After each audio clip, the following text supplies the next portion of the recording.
Welcome to the TELUS Originals DocTalks, a series of talks dedicated to craft, themes, and ideas behind TELUS original documentaries with the people behind and in front of the camera. I'm your host, Sabrina Rani Furminger, and for this episode, we'll be talking to Kaayla Whachell, director of Nisihkason Lex, one of the films in the Out There series. Out There is a series of 5 short documentary portraits about 5 remarkable young people growing up in small towns in the age of connectivity. Nisihkason Lex is a story of Alexa, a young Indigenous woman in Lloydminster who refuses to be silent. Alexa speaks publicly about the epidemic of missing and murdered Indigenous women and girls, and she runs a Digital Voices project, which is a safe space for herself and her friends to speak about life's hardships. Alexa says that she grew up being told that Lloydminster has a curse on it that keeps its residents stuck in place and unable to get out. Alexa never understood what that actually meant until she realized that curse is just another word for cycle, and that she is, as her mother says, a cycle breaker. Nisihkason Lex is a remarkable film that packs a great deal into its 14 minutes, and we are honored to speak with its filmmaker today. Speaking of that filmmaker, Kaayla Whachell is a cinematographer living on the unceded territory of the Musqueam, Squamish, and Tsleil-Waututh nations. She's a graduate of the University of British Columbia's Film Production Program and an associate member of the Canadian Society of Cinematographers, aka CSC. She is also co-chair of the CSC's Diversity Committee. Kaayla's first feature film, Portraits from a Fire, directed by Trevor Mack, won her Best Cinematography at the 2022 Leo Awards. And P.S., it's one of my all-time favorite locally produced films, so I encourage everyone to seek it out. Kaayla is known for her work on I'm Just Here for the Riot and ESPN 30 for 30, directed by Kat Jamie and Asia Youngman. In 2023, she collaborated with director Sterling LaRose on SNRK's music video Damn Right, which was just nominated for a Juno. As a woman of Okinawan, Red River, Métis, and Czech descent, Kaayla continues to ally BIPOC filmmakers by showcasing their stories.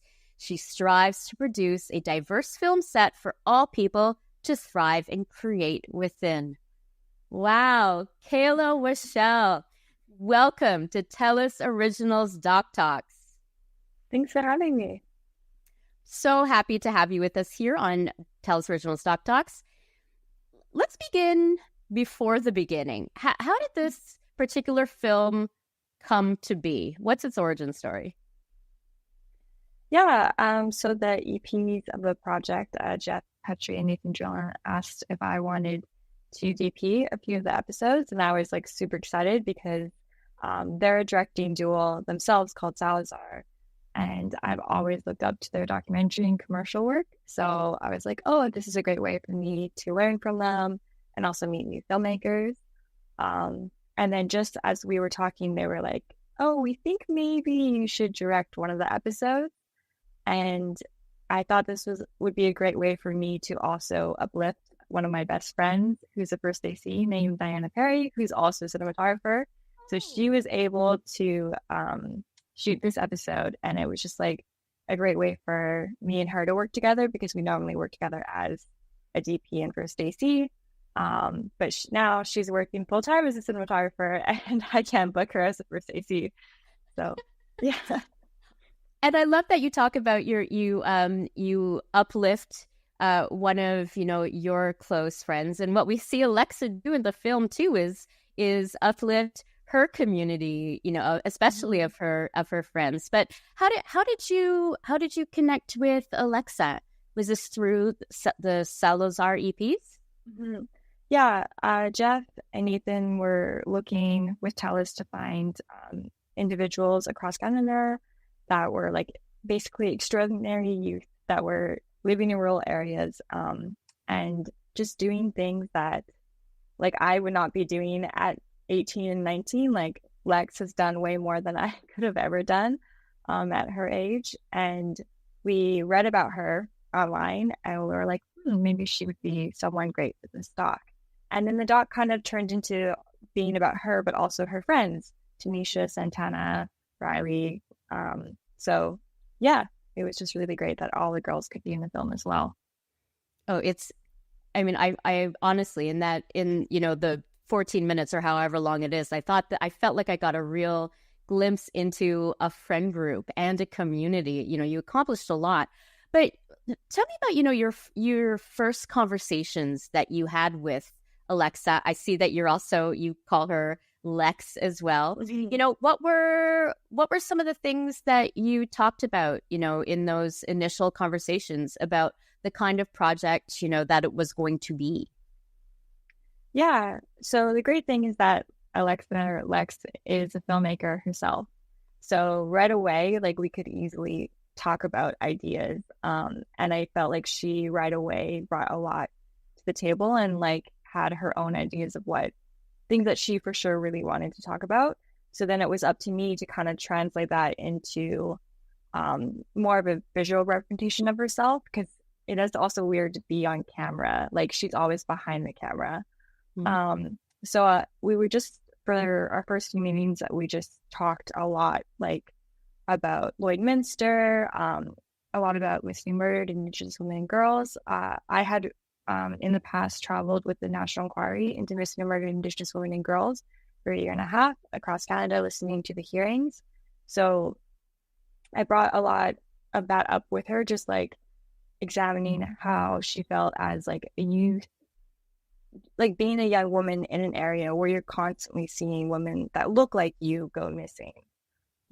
And especially in a documentary, like, there's a version of this doc that could have been something that's quite scary. And we didn't really want that. We wanted it to be something more hopeful and but also showcase that Lex is so young. Like I was like, you and your friends are dealing with this every day. And what does that mean for your future? And like how do you look at just your future in Canada? So there was a lot of discussions, and then we moved on to visuals. What are items that represent Lex? And she talked a lot about like butterflies. We talked a lot about the color red. So those things come up in film. I wonder how much of those conversations that and the questions maybe that you were asking are influenced by your extensive background as a cinematographer. Because I guess it's all storytelling. So talking about like red or butterflies, like I wonder like how much of your work as a cinematographer do you think influenced the POV that you had as a documentarian? Yeah, it's really funny. I think I realized in this project that like I find directing more easy than being a cinematographer. Because I can talk to the cinematographer very quickly. We can make decisions really fast.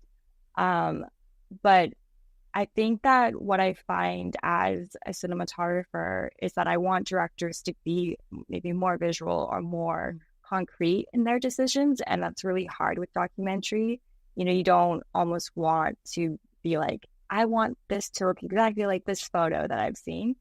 But me and Lex talked more like that. We had a book of references. And I was like, hey, like these are like the butterflies that I'm going to buy at the dollar store. Like we were just more literal with it. Yeah.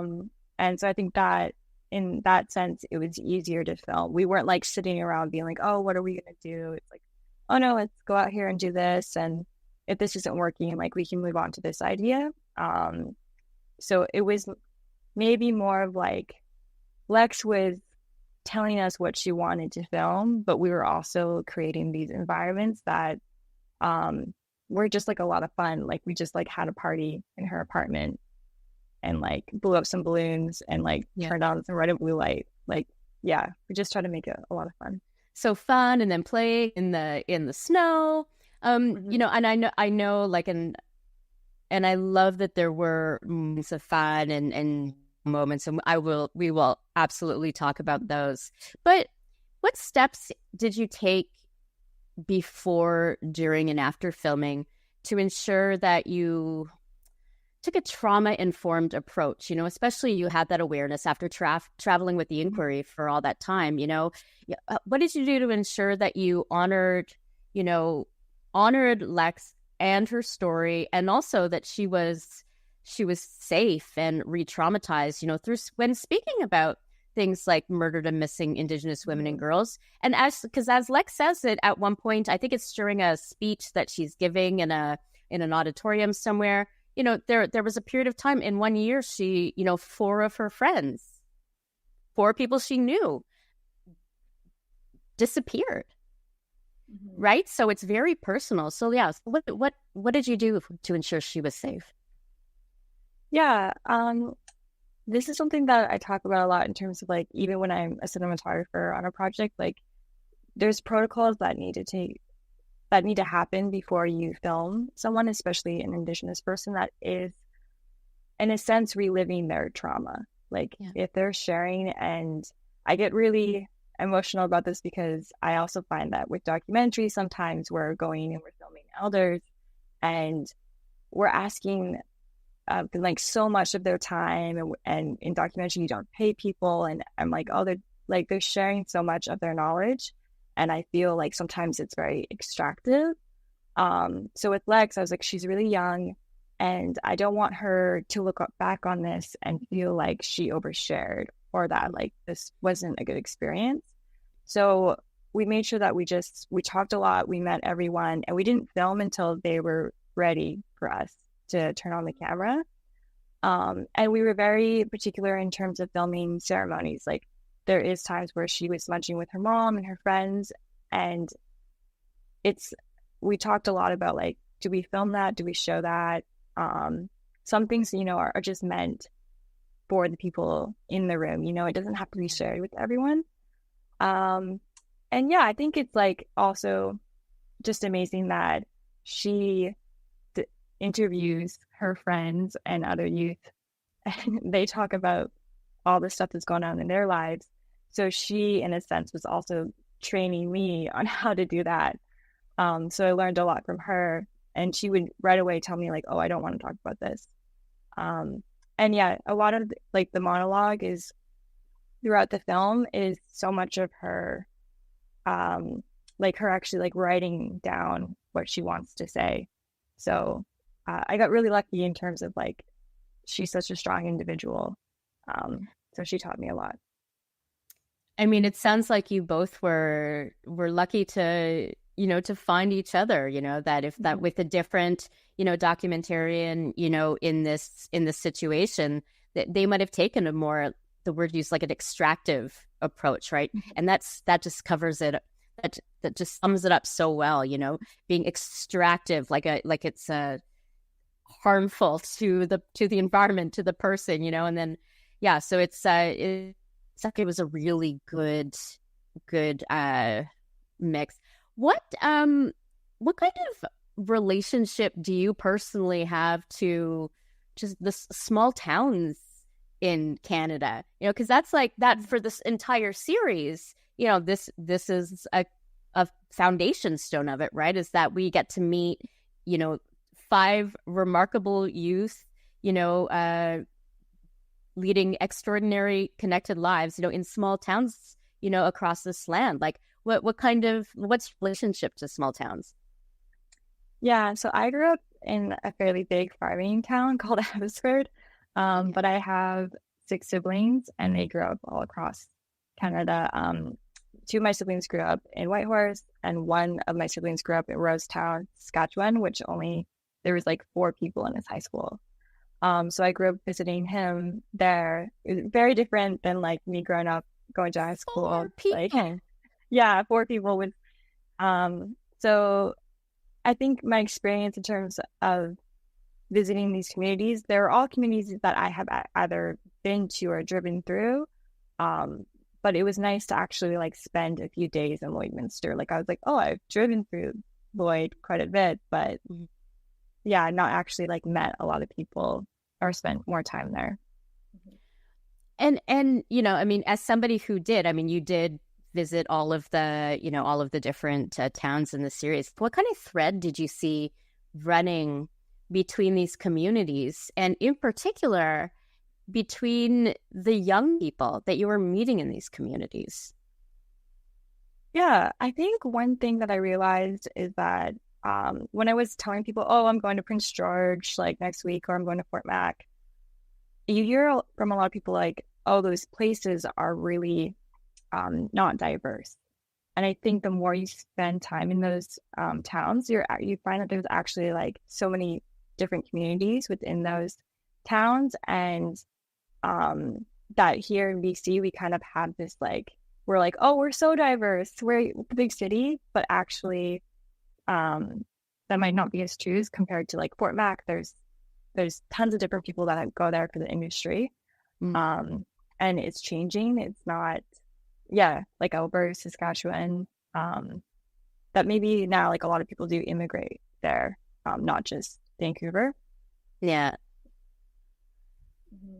It's fascinating. Like you have kind of like taught me, because I guess I feel too like there are parts of this country where I would not feel safe going as a BIPOC person, and yet you through the series showing that not only are there these communities, but there are remarkable young people living their best lives. Like, this is a wonderful way that the series can be used to really just inspire people to get out there and get out there, explore. So I want to talk more about this film in particular, so Nisihkason Lex. Can you please let our viewers and listeners know the meaning of this particular title? Yeah, so in Korean, my name is Lex. Some people say like "Tansei, Nisihkason Lex," or "Hello." Lex and I talked a lot about the title, and I was like, I don't know how to title this. Like, for a while, I was like, oh, it's just going to be out there. That's going to be the title. And so, yeah, Lex and I were just texting a lot about trying to come up with ideas. And then we were like, oh, maybe it should be like, hello, Lex. And then I was like, oh, it's too much like, hello, Lexa, like with your phone. So we were trying, to come up with ideas. And I think she talked to her mom quite a bit about, the title. So I'm happy that she contributed to it, because I was like, that's the one thing I don't think I like to do, is do titles and log lines. I'm like, no, thank you. Well, it's good. It's good when you have when you're sharing the story of somebody who is strong in that regard. Yeah. Do you consider Alexa or Lex to be a collaborator in this? Yeah. And that's not like, do you think that's a good way to approach every documentary, or like, is it more like specific on a case by case basis, do you think? I think it's good for every documentary, because especially if like the doc is about, the person the subject that you're filming, in a sense, it should be almost their project as well, because I think it's interesting, as someone who works in the commercial space, narrative, and doc, I find sometimes that in doc, people forget that the subject, in a sense, could almost be like your client or someone that you should be aware of. Because I've been in maybe a movie theater watching something that I filmed, and I see the subject watching themselves on screen, and they look so horrified. Like, they're so unhappy, or like, and that really affected me when I was, when I first became a cinematographer. Like, oh, I don't want to be in this position ever again, where I feel like maybe how we capture them isn't how they see themselves. And I think that with Lex, like this film, even though I'm the director, I'm just like, I'm there for her vision. Like, if she was unhappy with the doc, we wouldn't have put it out. Like, it's, because it's her story. And again, I just wanted her to be able to look back at this and be like, oh, I'm happy I had this footage of me and my friends when we were 18. Yeah, from this moment in time. Okay, so I want to return to Joy then. What role did Joy play in the making of this documentary? I think there's like layers of it, in terms of like, there's joy from just me getting to work with amazing producers getting to work with one of my best friends, and then the joy of like meeting new people and getting to share their stories.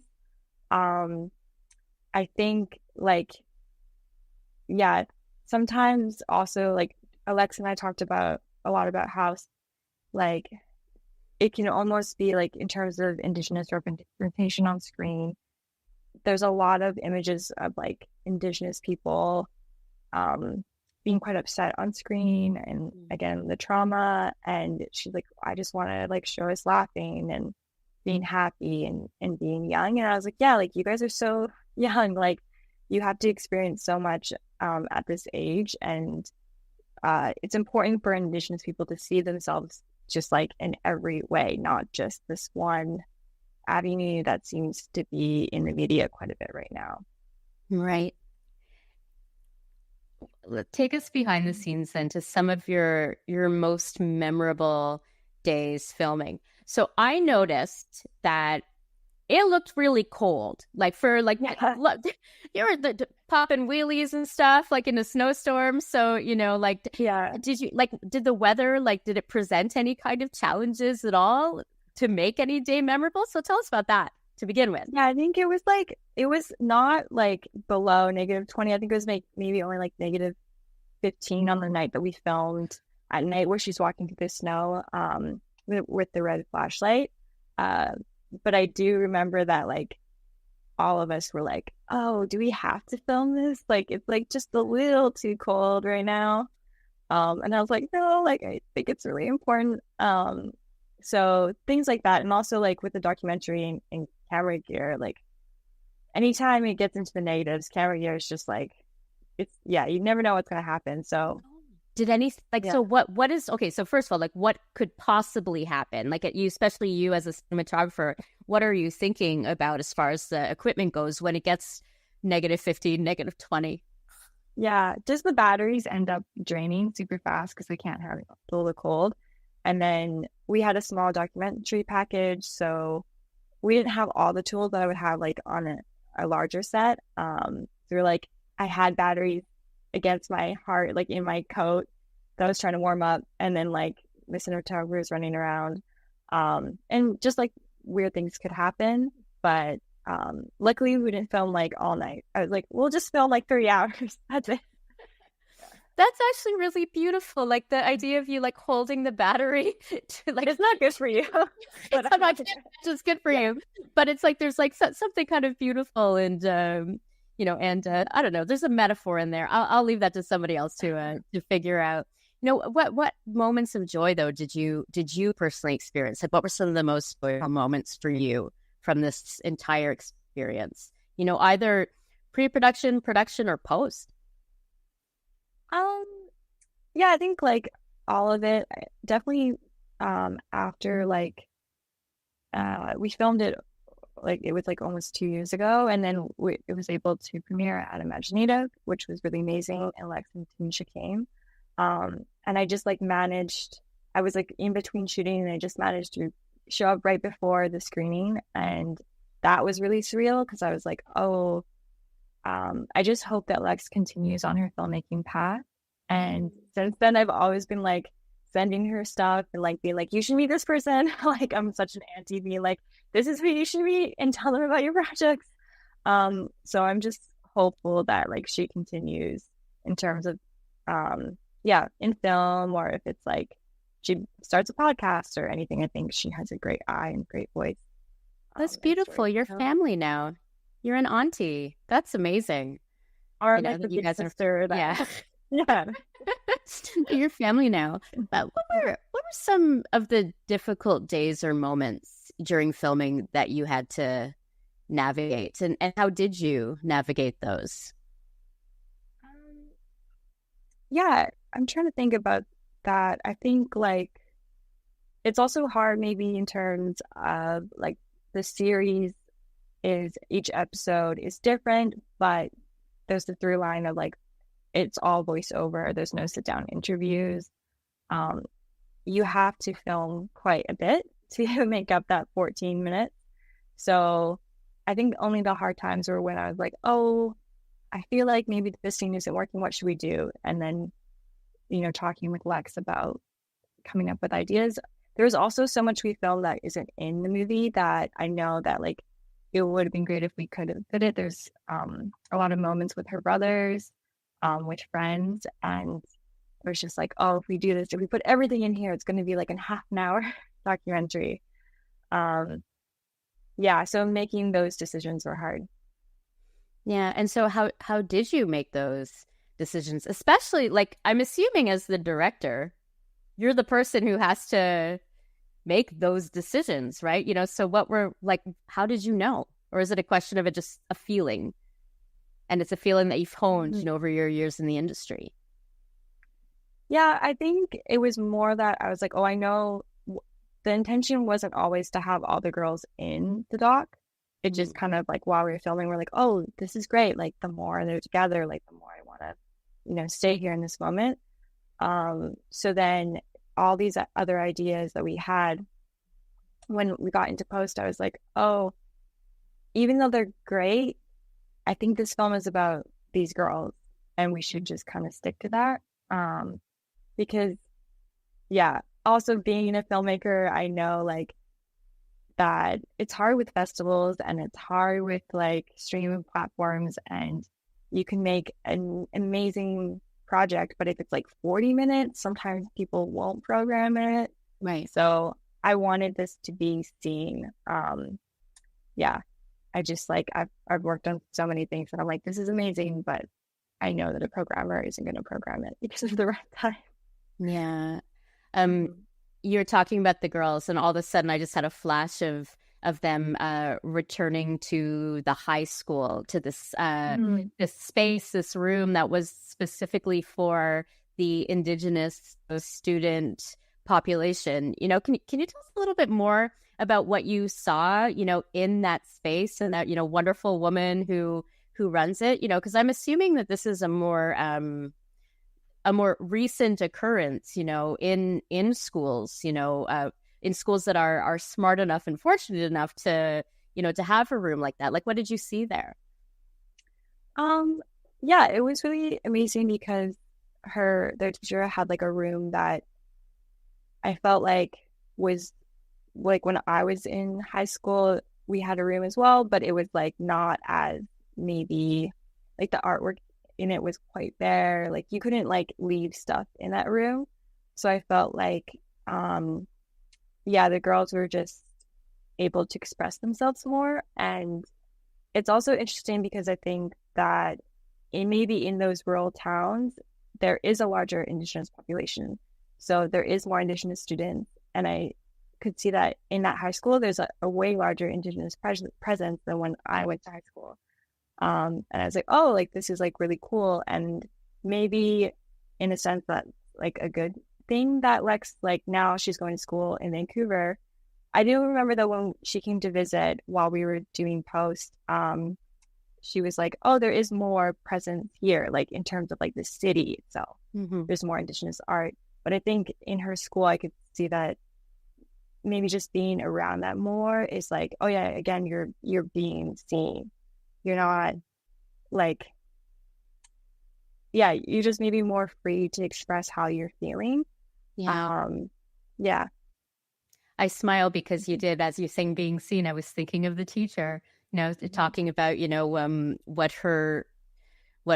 talking about what her daughter had written on a report card or something that was like, I see you, and how that is just so important. And also with digital voices, what Alexa's doing, she sees people too. You are helping her be seen by a larger audience, and you see her, and she sees her friends, and they see her, and it's just seems incredibly inspiring and also really healing, as well.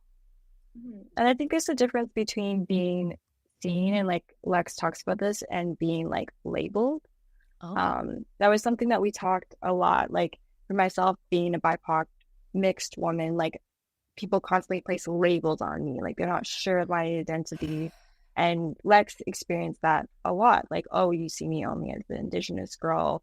These are the things that you think about when you say that. And I think that as a young woman, Lex has always maybe been aware like how people see her, especially as an Indigenous woman, and trying to change that narrative around how people in Canada see Indigenous women. So she's, I feel like she, in her own way, like is creating a space for her and her friends to just talk about it. That's not as maybe blunt to some people, but yeah. I as a fellow mixed BIPOC person, I completely relate. I don't know if this happens to you, but quite often I will get people coming up to me, strangers, having the audacity to be like, "What are you? What are you?" Yeah. And like I'm like, really? It's so dehumanizing when they say "what" instead of. Yes. It's so dehumanizing. Yeah, and I don't engage, and I will just I just kind of stare uncomfortably, like, and then they kind of just like scamper off. But yeah, it took me a long time to figure out how to deal with that. You were talking about the role that documentary can play. You talked a little bit about the role that documentary can play in decolonization and truth and reconciliation work. We've kind of talked about that. What role do you think documentary can play in healing from intergenerational trauma? Because when we meet, Alexa, like many Indigenous people on this land, like every Indigenous person on this land, carries intergenerational, trauma in her heart. Is there a way that documentary can, assist in healing? That wound? That's a good question. I don't really know. I feel like it can make people more aware of intergenerational trauma. I'm still surprised today about, how many people don't understand the history of residential school or the 60s scoop, that people are still surprised, or like they don't believe that, when they see a red dress in a window somewhere, they don't understand. But I think maybe in terms of this project, for myself, I know that I, like 18-year-old Kaayla, saw themselves in Lex a little bit, like not to her extent at all, but just I was like, oh, like I feel like I've healed this little part of myself that would get so mad when people would stereotype me or label me. And I was like, oh, it's so exciting to see a young yes. Yeah. Just like so excited to be like, oh, this young person, instead of, maybe staying at home and just like watching movies like I did, she went out and she was like, no, I'm going to make digital voices and I'm going to share with other people and I'm going to do something about it. So yeah. That's beautiful. Yeah, I think a lot about the child honoring that we do. We can honor our own like inner child and inner teen and like heal that kind of pain. I did not expect I was gonna get all emotional during this conversation, but this is the joy of this work. So you talked a little bit about Imaginative and the screening there. What was that experience like screening it, and especially, at Imaginative? And was there anything in the response, that surprised you or that moved you in some way? Yeah, it was a blur because I was like right in between jobs. So I like flew in and then flew out. But it was crazy because like being on stage with Lex, I looked out into the crowd and I was like, oh, there's like Elmina Tail Feathers. And Denise Goulet, they were like people who I recognized as like amazing filmmakers in the audience. And I was like instantly, like we got off stage and I was like, Lex, you have to meet this person. But I was like, oh, it's really amazing just to see that so many Indigenous filmmakers come out to that festival. And especially to like the shorts, it was like the Women's Shorts documentary program. So yeah, I was like, it reminded me also too that I need to make time to go to other festivals and support my fellow filmmakers, because sometimes I just go to the parties because on set. I totally get it, but I love hearing that for instance like El Maya being there, she started out making short films, right? So the idea of, her sitting there, like, it completely makes sense, and it makes sense for you to introduce, Lex to her as well. It's like you were talking about, uplifting people, that we gather people to us and we bring them along with us, right? Yeah. So what kind of lessons do you think audiences can take about young people in small towns from this, specifically people who are not living in small towns, who like, unlike yourself, don't really have experience and actually can make like some, like, just have some misconceptions out there, might be surprised, when Alexa's talking about, how much she like enjoys, there's a lot that she loves about her town.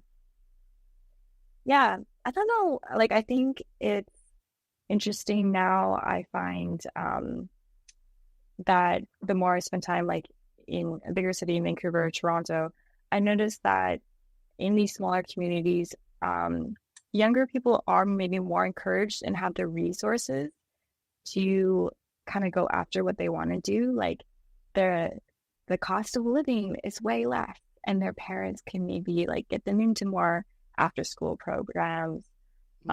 There's like just like a little, there's stresses in other sense, but it's almost different. I feel like the youth there are, when they do decide they want to do something, they really go hard. For example, in one of the other episodes, I Continue Multitudes, Grace Lee, she was like 14 when we filmed her, and I was like, you're doing so much, and you work like 18-hour days studying and practicing your speeches, and your parents are so encouraging of that, whereas I don't see that as much in terms of my friends that have kids here in the city.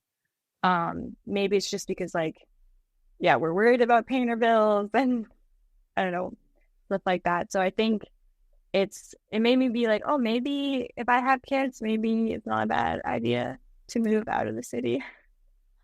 Really? I mean, because that's absolutely fascinating. But also, after I watched all these films, not at all surprising. And I think also because of the internet and the interwebs and social media, the world is, you can have like live in the small town, the benefits of the small community, but then you can actually also have you can reach everybody else. You can bring the world to you and then kind of interact with it, how you want to. So I don't know, like that's kind of one of the things I got. And your kid could win a top science prize or perform at Carnegie Hall or whatever. Now, you were involved you were directed this one, but you were involved in every other one as well. One more. Except, okay. I can't remember what it's actually called, but there's one episode that I didn't work on.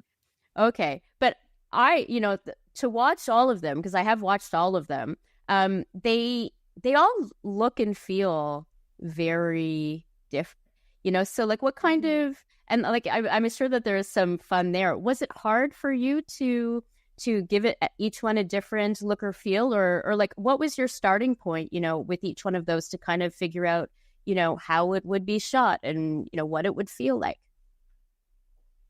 Yeah. My fear was that like they would all look the same. And also knowing our EPs, Jeff and Nathan, like their style, because I have like seen so much that they've done. I was like, oh, like I don't want them to also impose their style on us, because we were such a small crew, and I was like, oh, I could see this happening where a director, especially because we were all new directors as well, I was like, oh, maybe the director is just gonna ask Jeff what we should do. So for each episode, I was trying to create like a booklet of like, oh, this is what the director is looking for, and how can we like keep it different? Like not a set of rules, but just more like, let's think about in like the color palette. Also each place looks different. We filmed in all these communities, so that was helpful. But yeah, each director though came with like, our first episode is by Sebastian, who's a commercial director. So it was a very different process. the Nima's episode or Aya's. Yeah.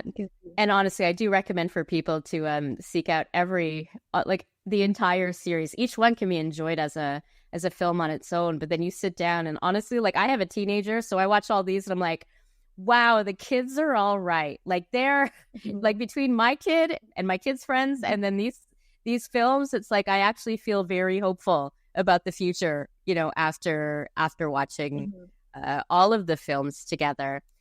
With regards to Nisihkason Lex, though, how do you think that this film changed you as both as like a director, you know, and also maybe as a human being? I think, I know I'm very proud of this film. I was very proud to share it with my family, with my friends, to be able to, like, I've been working really hard to try to make sure that there's more female DPs in Vancouver. So being able to give Diana that opportunity, I was like something that I was trying really hard to do. I was like, oh, how can I help this person? And this is a great way that she can have this episode to get other work as a cinematographer. Yeah, I think though as a director, I recently received telefilm funding for a narrative film, and I've been reflecting on this film, being like, oh, how will I approach a narrative project? Knowing that they're very different from working with so many different directors and learning from all these directors, and still trying to figure out what type of director I want to be, or even if I want to be a director. Interesting. Yeah, cinematography is for sure something that I put so much time into. So I feel like if I gave that up, like what was all that sacrifice for? But yeah, I don't know. I think it's overall though, I'm just very proud of this project. I'd love if we spend a little bit of time because you brought it up, you know, talking about the fact that there are not a lot of women. Well, first of all, I assume there's not a lot of women DPs, and especially not a lot of BIPOC women DPs. You know, what are like? Do you have statistics at all, or like just offhand? Like, do you know all of the women DPs in town? You know, and yes. Yeah. So what are the barriers to entry? Do you think? Yeah, I think it's definitely a question of privilege. Like as a cinematographer, it's really hard to start out because you only get jobs based on, do you have gear? Are you able to give us your time? You know, people aren't going to pay you unless you have a reel. Yeah. And when I started about 6 years ago, there was 2 other female cinematographers, and there's been 2 women in the union in Vancouver for however long. But Shannon Coley is one of them, right? Shannon Coley. Yes, like Amy Belling. And Amy Belling, right? Yeah, and there's more women but in terms of like DPs. Yeah, and so when you see those numbers, or you see like just even when you go to a film festival, you're like, oh, how many films were shot by women? It's like maybe 1, maybe 2. I was like, oh, why is this? And then I was realizing, I was like, oh, it's because like no one's going to give you a chance. And also there's that barrier of like, people don't say it out loud, but like they do care about like, oh, is this DP a strong person? Can they hold the camera? People are constantly commenting on if I can hold the gear. And they also want today, you know, people want their cinematographer to be a steady cam op because it's more cost effective. And yeah, just meeting now that there is more female cinematographers in Vancouver, the common thread though is like, how do I pay my rent while I'm trying to make my career? Do I assist at the same time? You know, how do I get a production to hire me on when I don't have enough experience, when I'm competing against all these men that maybe have like an Alexa Mini or like a Red camera that they can just bring out for free. So there's all these like weird layers of it. And within the CSC as well, like being on the diversity committee, when I joined, there was only one Indigenous DP within the CSC. And now we have 6 more people that have joined. And in terms of women, it's like, I don't know the exact numbers, but it's more like there's 12 full like CSC members, like where they have their full letters, and they're all white women. And then there's only 12, and there's like 500 men. Like, so, Right. Yeah. So I can see, like, for myself, even it's discouraging. You're like, oh, like, does this job, like, is it obtainable? Will I get hired? Yeah. And you did ask a lot of questions there, and you said all the questions. But like, have you figured out like, is that one of the reasons why, you uplifted Diana Perry, and why you're involved with the CSC in the diversity committee? Like, would you say like that's one of the ways that, people, women, BIPOC women, BIPOC people, can actually break into this? Like, because it does feel like breaking in, or like a battering ram, right? Like just trying to get through, the door. So is it really about other people and you bring them with you? Yeah, definitely. And because especially now, like that I'm working in this commercial space, I didn't understand how a commercial set worked. And I couldn't find a mentor to teach me. And now that I've like basically self-taught myself through actually getting the jobs, I make sure that there's someone on set that is another female DP, either they're just operating for me or they're lamp opping, so that they can shadow and learn how the set structure is, because a commercial will get them a way bigger paycheck than maybe doing a short film. And I was like, the point is that all of us could eventually, like, I've been very fortunate that I can pay my bills doing this, but it took a long time and it took a lot of sacrifice to get there. So when I see these other women, I'm like, oh, I want to help you get there faster, because I also don't want to be alone. Like, it's super lonely, being here, being a female DP. We need a community of them. And directors also need to understand that maybe it is important for them to hire other DPs that aren't experienced. I find that new directors are like, oh, I want to hire a union DP because, like, I'm afraid of doing this, my first short or my first doc. But if you, like, don't hire a new DP, then, like, who is going to hire them and how are they going to learn? So if we keep hiring the same people, I don't know, it also, it doesn't really change anything. So it also doesn't help the work, like what audiences are seeing as well, and the kind of, because it's just like, if it's the same people hiring the same people, then everything just kind of looks the same. Bring in other people, especially because, like, even to look at the work that you even did on Out There, like, just because you hire, like, you have so many, you contain multitudes, like, there's so much, and you can tell so many different stories in so many different ways. So I mean, I guess you're speaking to the choir here. I'm such a fan of people who do the work that you're doing, especially in parts of the industry where there have not been women, and especially women of color, so all the kudos in the world to you.